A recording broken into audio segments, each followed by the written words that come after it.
one issue, maintaining community character on the minds of residents that live in major redevelopment areas. What does this phrase mean to you?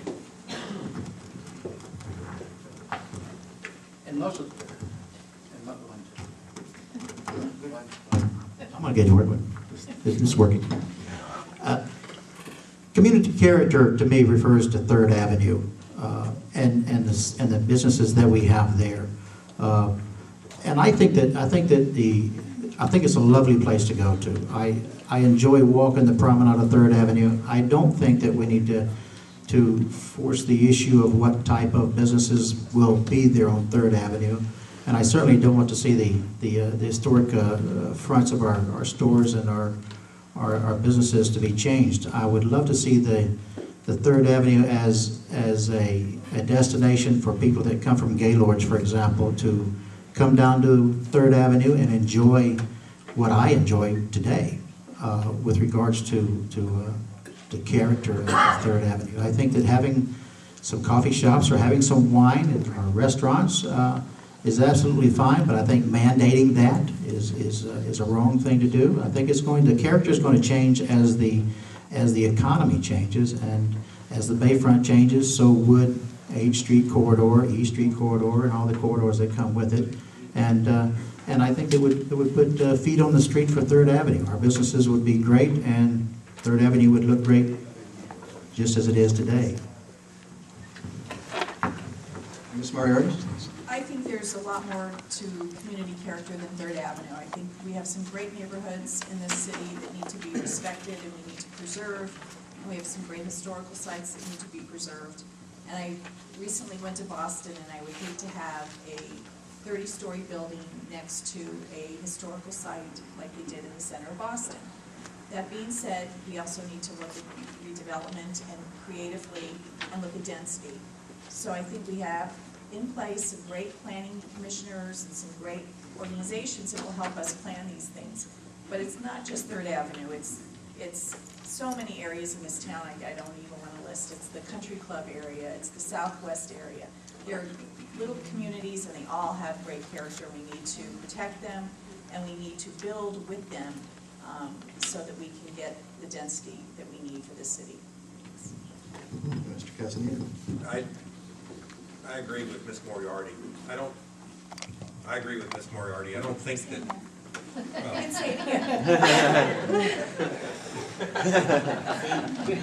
I'd like to clarify and then move on to what's important. But anyway, I don't believe that 3rd Avenue defines each and every neighborhood in this city. I think that each and every one of us live in different communities. We live in different neighborhoods. We all have a right to live in a community that we love, that we respect, that we cherish, and we want to say. We have a right to basically say, I don't want a 16-story building in my backyard.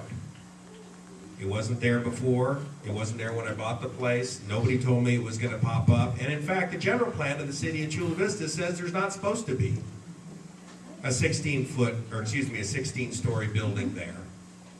But I think what we have, and we talked about it earlier, is a disconnect between City Hall, a distrust, and people are saying, even though it's in the general plan, I don't believe it.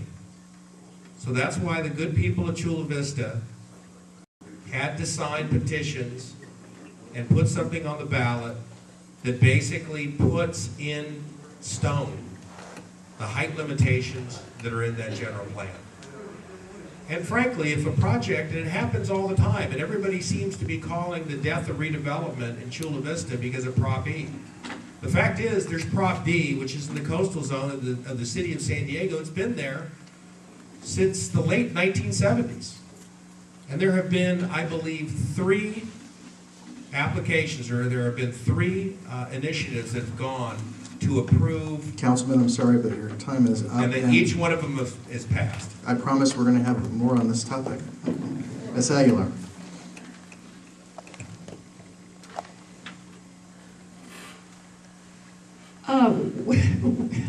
One of the main reasons I'm running for city council, you already know one is lack of leadership, but another one is because I'm committed to preserve the character of Chula Vista.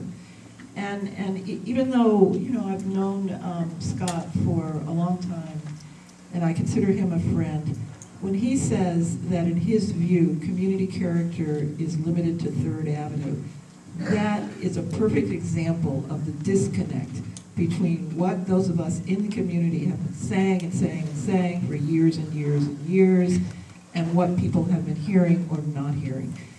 The community character of Chula Vista has to do with Chula Vista's look and feel of a small town.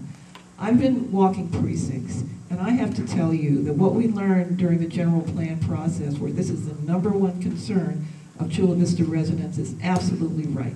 People are scared to death. They're going to lose that sense of living in a small town with beautiful single-family neighborhoods on tree-lined streets.